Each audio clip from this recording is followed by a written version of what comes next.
encanta. Ese es el jarabe tapatío que quieres escuchar a la verga. Bienvenidos, bienvenidas, bienvenidos sean todos, todas y todes a esta fiesta de celebración de la cultura drag. Muy difícilmente si nosotros vamos a un lugar y vemos a una mujer trans, nos vamos a acercar y vamos a hablar con ella y vamos a cuestionarle sobre su proceso de aceptación o sobre su historia de vida. Son cosas que no suceden, ¿no? Y que a lo mejor serían hasta políticamente incorrectas.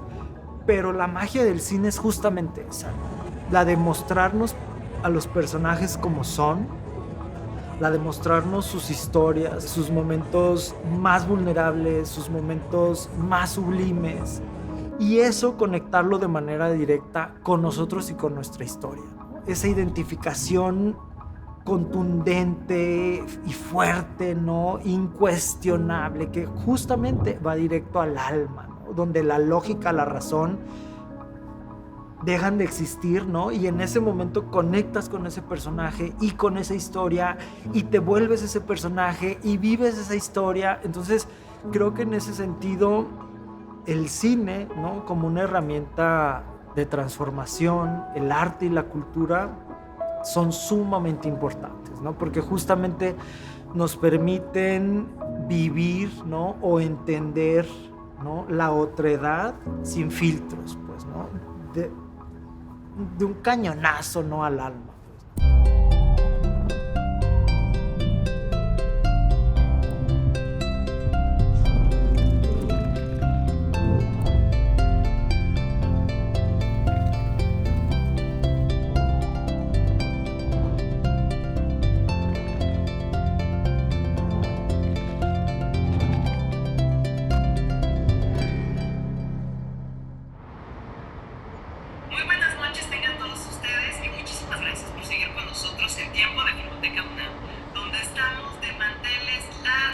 Con nuestro invitado de esta noche para cerrar este ciclo de diversidad sexual. Y bueno, es Pavel Cortés, director fundador y programador del Premio Maguey, actualmente director de programación del Festival Internacional de Cine de Guadalajara. Muchísimas gracias en serio por tomarte el tiempo para estar con nosotros esta noche. Hola Alejandra, no, pues un placer tener la oportunidad de saludarte, de conversar contigo y también, bueno, de dialogar sobre esta película, ¿no? Que también es de mis favoritas del talentoso Javier Dolan. Me encantaría entonces que empezáramos, como bien dices, esta visión tortuosa, oscura que tiene. Es una película que va, ¿no? Al núcleo de los dramas familiares, ¿no? Que de alguna manera nos muestra lo sórdido, ¿no? Que puede ser el núcleo familiar. Como se va desarrollando esta trama, logramos entender que siempre, ¿no? Se vivió un abuso sexual por parte de este hermano mayor hacia su hermano menor, y al final, ¿no? Vemos cómo también mucha de la manipulación, ¿no? y de estas relaciones enfermizas, pues muchas veces tienen su origen en lo que nosotros pudiéramos considerar como amor, ¿no? Y que muchas veces distan, ¿no? O pueden ser todo menos eso, ¿no? Que nuevamente hace referencia quizá a la misma vivencia que tuvo el hermano, ¿no? Al momento de decidir partir de la granja y de este núcleo familiar, pues, me ¿no? encanta esta hipótesis que acabas de plantear de que probablemente sea un ciclo que se vuelve a repetir y que se vuelve a cerrar de la misma manera. Sí. Pavel Cortés, muchísimas gracias por habernos acompañado. No, Alejandra. Yo sin duda encontré en el cine esta capacidad de expresión, ¿no? Donde justamente había una libertad absoluta. Y en ese sentido, pues quizá de los primeros referentes sobre cine y diversidad sexual, pues sería Pedro Almodóvar, ¿no?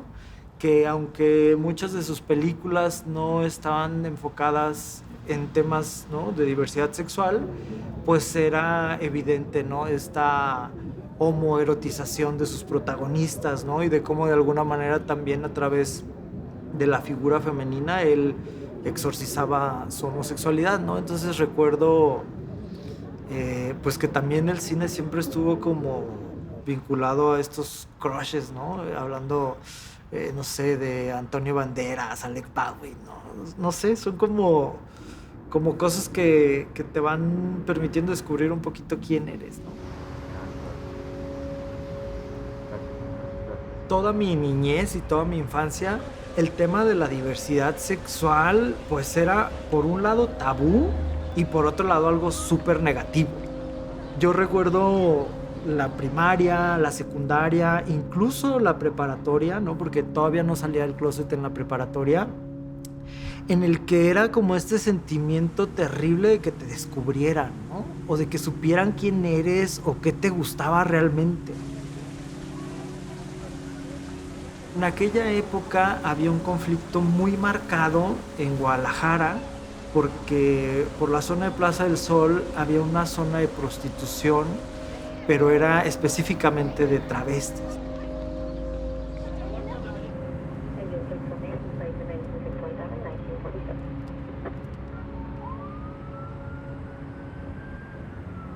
Hubo un acontecimiento en el que unos tipos de un coche balacean a las chicas, ¿no? Y hieren gravemente a una de estas chicas. Entonces, en ese momento yo supe que el documental que quería hacer era sobre travestismo, ¿no? Era una época en la que todavía no estaban tan delimitados estos términos puristas, ¿no? De dónde iniciaba el travestismo y dónde iniciaba la transexualidad. Y lo que descubro cambia mi vida.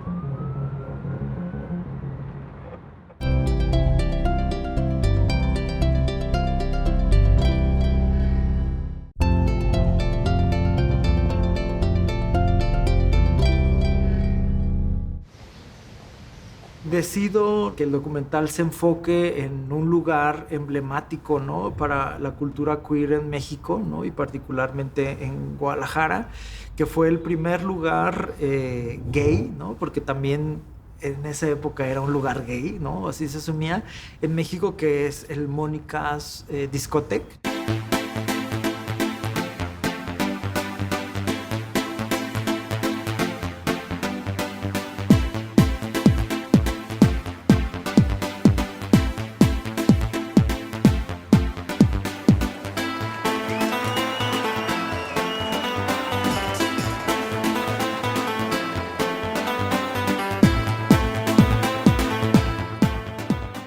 Que llega mi mamá del trabajo llorando, me empezó a decir muchas cosas y me pegó. Yo me quedé así, dije, ay, ¿qué pasó?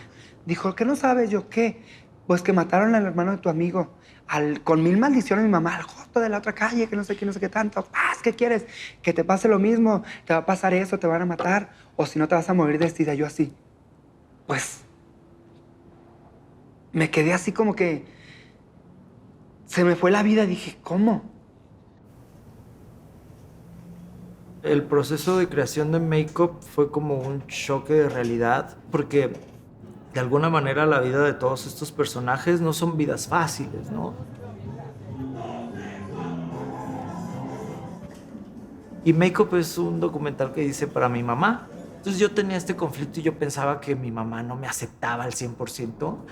Y después me di cuenta que era yo quien tenía un conflicto en relación a quizá lo que pude haber generado con mis preferencias o mis orientaciones sexuales con este vínculo justamente, ¿no? Y fue algo que me costó trabajo y fue algo que logré entender mucho tiempo después, ¿no? Que ella no tenía ningún conflicto, ¿no? Que en realidad el que seguía teniendo un conflicto y el que seguía sin aceptar 100% su homosexualidad era yo. Las mamás, yo digo que las mamás siempre saben lo que tienen en su casa. Lo que pasa es que las mamás siempre se hacen a la idea de que, ay, a lo mejor es algo pasajero, va a cambiar, o al día de mañana a lo mejor, o si no le digo nada, a lo mejor no pasa nada, a lo mejor no es o algo. O no lo dicen, tampoco no se los dicen a sus hijos, o le preguntan, porque tampoco quieren ellas escuchar que les digan, sí, sí soy, ¿entienden? Porque tienen todavía la última esperanza de que sus hijos cambien. Y muchas veces no porque son gays, sino por la sociedad misma, pues. Porque saben que van a sufrir mucho, que porque van a ser señalados y porque van a ser discriminados en muchos aspectos.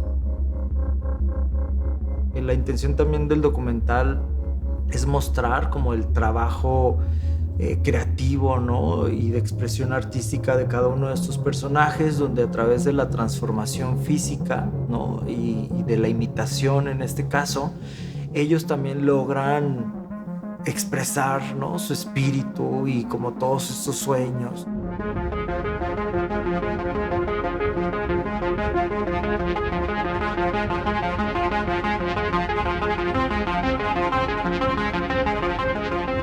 El documental se estrena en el Festival de Cine de Guadalajara, tiene un circuito de exhibición en otros festivales, y yo me doy cuenta que existen festivales que generan premios que están totalmente enfocados en reconocer, legitimar, ¿no? Y generar espacios privilegiados para este tipo de cinematografía, ¿no? Cuando termino el circuito, ¿no? De festivales con Make-up, y que yo también ya estaba vinculado al Festival de Cine de Guadalajara, el director en ese momento que acaba de llegar, Iván Trujillo, me hace una invitación a sumarme al festival. Entonces hacemos la propuesta de crear este premio, que es el Premio Maguey, que está dedicado a la cinematografía que hace énfasis en la diversidad sexual. Obviamente siguiendo la línea y la pauta marcada por festivales internacionales, como es el caso de la Berlinale con el Teddy Award, en Cannes con el Queer Palm, el Queer Lion en Venecia, ¿no? El Premio Sebastián en San Sebastián. La primer batalla, ¿no? Y más sumándonos al nombre, ¿no? Del Premio Maguey, fue justamente quitarle la etiqueta de que era un premio gay, ¿no? Y insisto, no porque eso tenga nada de malo, sino porque justamente lo que buscábamos era lo opuesto, ¿no? Generar visibilidad, que fuera un espacio diverso, que fuera un espacio incluyente. Pues estas son las oficinas de la Cineteca y del Festival Internacional de Cine en Guadalajara. Esta es nuestra sala de juntas. Por acá está la oficina de nuestra directora, Estrella Araiza. Yo como programador tomé la decisión de que no íbamos a reforzar esta idea de que la diversidad sexual estaba condenada a la marginalidad y al sufrimiento. Entonces, lo que sucede es una búsqueda constante de estos discursos que a través de la cinematografía nos dan fe, ¿no? De que se puede vivir y que se puede tener una vida plena y que se puede tener una vida exitosa y de que podemos ser felices. La primera edición del premio fue una edición muy exitosa que nos permite que a partir de la segunda edición el premio, de ser un premio paralelo, ¿no? O de una de las secciones paralelas, se convierte en un premio oficial. Y también es fascinante, ¿no? Cómo esta expresión, ¿no? de nuevas identidades, de nuevas sexualidades, también genera, ¿no? La ruptura y la transgresión y la creación de nuevos lenguajes cinematográficos. Y eso a lo largo de este tiempo se ha visto reflejado desde el tratamiento de nuevos temas y por otro lado también la búsqueda de estos nuevos cineastas que creo que parten desde la libertad, ¿no? O sea, cuando tú tienes la libertad de hablar de cosas de las que se supone no se podría hablar, pues obviamente tienes una libertad absoluta también respecto al cómo quieres abordar estos temas.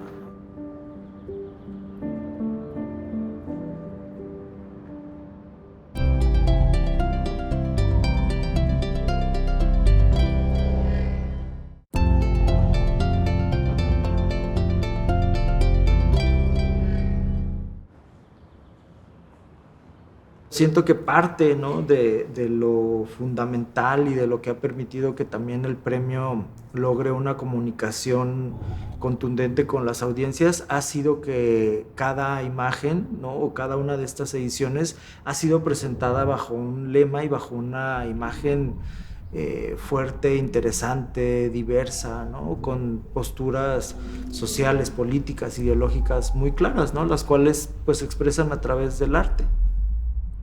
Estas son las piezas M ¿no? Es el premio que entregamos en cada una de las ediciones.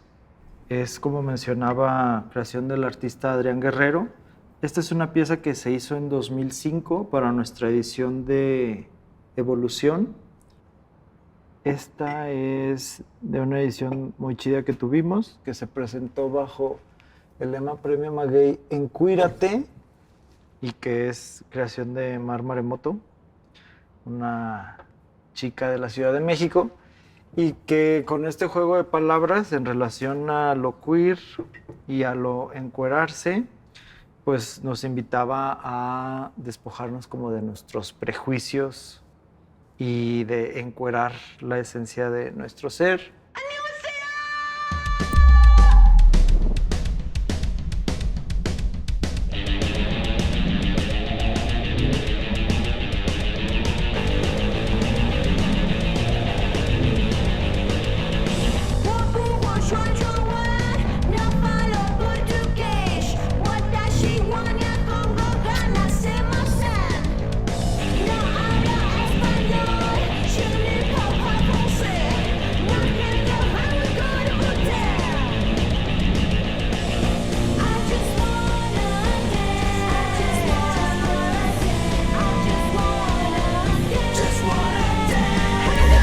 Este fue el primer catálogo, ¿no?, del premio.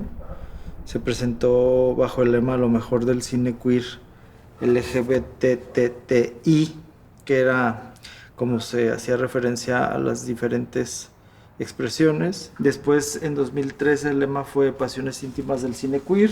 Jorge Medina fue quien realizó la imagen de esta edición. La naturaleza del amor, de Ricardo Luébanos. En esta edición hicimos un homenaje póstumo a Divine, que la figura de Divine siempre me ha parecido fascinante. Y tuvimos también la oportunidad de reconocer a Ruby Rich, que es una de las teóricas sobre cine queer más importante, y que, bueno, su libro New Queer Cinema es de alguna manera un precedente muy importante para de alguna manera teorizar, ¿no?, sobre el cine queer. Todd Haynes es un referente obligado, ¿no? Derek Jarman. Son como parte de los protagonistas de este momento histórico. A ver, cuéntanos cuál fue la inspiración detrás de este grandérrimo show que nos ofreciste esta noche, hija. Mi divinidad. Entonces la intención era generar un espacio privilegiado, ¿no?, de encuentro entre productores, cineastas, distribuidores, y que estos discursos cinematográficos entraran en contacto directo con los asistentes al festival, ¿no? He vivido esta búsqueda, ¿no?, y sé de lo fascinante que es ver una historia en la pantalla que te vuele la cabeza, ¿no?, con la que te identificas y con la que de alguna manera haces una conexión profunda, y el hecho de tener la posibilidad, ¿no?, de dialogar con el director, con los protagonistas, es algo maravilloso, ¿no? Los festivales de cine, yo siempre he tenido la idea de que son como el escenario perfecto para construir sueños, ¿no? Y no nada más sueños en relación al cine, ¿no?, sino de alguna manera hay una transformación en tu vida como espectador.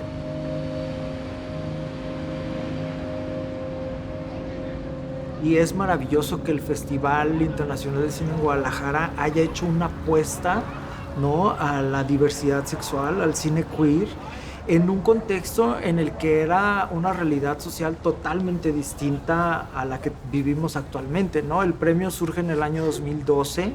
En esa época era muy complicado, ¿no?, que el cine enfocado en la diversidad sexual lograra una exhibición comercial, por no decir imposible, ¿no? Y al día de hoy este galardón es único en un contexto latinoamericano, ¿no? Entonces eso también nos pone en perspectiva que si bien los logros, ¿no?, y la legitimación de la diversidad sexual en contextos recientes es maravilloso, ¿no?, y las conquistas hasta muy poco tiempo eran impensables, seguimos viviendo en un mundo donde la diversidad sexual es en muchos sentidos marginada, relegada, Y en el caso particular de estas obras cinematográficas, también enfrentan retos muy complicados aún en la actualidad, ¿no?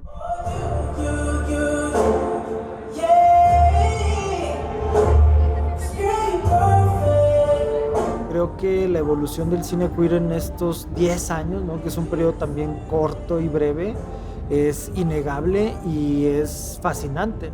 Por un lado, el cine creo que ha sido testigo de cómo hemos evolucionado respecto a la sexualidad humana. Y por otro lado, también uno de estos documentales, Colors of Toby o Los Colores de Toby, es muy interesante porque habla o acompaña a un personaje no binario en este descubrimiento, ¿no?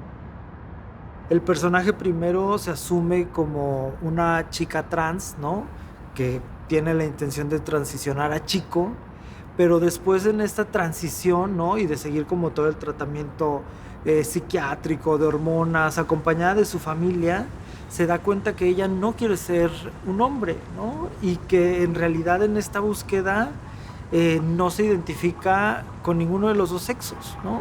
No se considera un hombre y no se considera una mujer, ¿no? Y hay un momento muy hermoso del documental donde ella le expresa, ¿no? Al personaje principal, le dice: te he dado todo, ¿no? O sea, te he dado todo, te he acompañado, te he apoyado, pero esto que me estás diciendo ya no lo entiendo, ¿no? O sea, me supera y ya no entiendo, entonces, ¿de qué se trata todo esto, no? Entonces es muy bonito porque el papá, ¿no? Que es un personaje muy callado durante el documental, le dice: es que tú no tienes nada que entender. En realidad únicamente lo que tienes que es aceptar, ¿no? Entonces, al final creo que en relación a la diversidad, ese es el acento, ¿no? No tenemos que entender, no tenemos que estar de acuerdo, no tenemos que estar o tener una postura a favor o en contra. Simplemente y sencillamente se trata de aceptar, ¿no? De aceptar que como punto de partida todos somos distintos, ¿no? Y todos somos diferentes, y que en esas diferencias, pues el abanico de posibilidades es infinito, ¿no? Creo que el futuro, ¿no? de estas historias es muy interesante porque sin duda estamos quizá en un momento de ruptura y transgresión de lo que ha sido la sexualidad humana como la hemos percibido y como la hemos venido entendiendo hasta el día de hoy, ¿no? Y eso, algo que es maravilloso, es que el cine sea el principal portavoz, ¿no? de estas historias, ¿no? Y que sea quien al final permita que estos personajes tengan un rostro y que nosotros, independientemente de nuestra condición humana, podamos identificarnos con este tipo de historias, ¿no? Entonces estoy seguro que en esta búsqueda, pues cada vez tendremos un mejor cine queer mexicano y pues sin duda el mismo nos ayudará a transformar la realidad en la que vivimos, ¿no?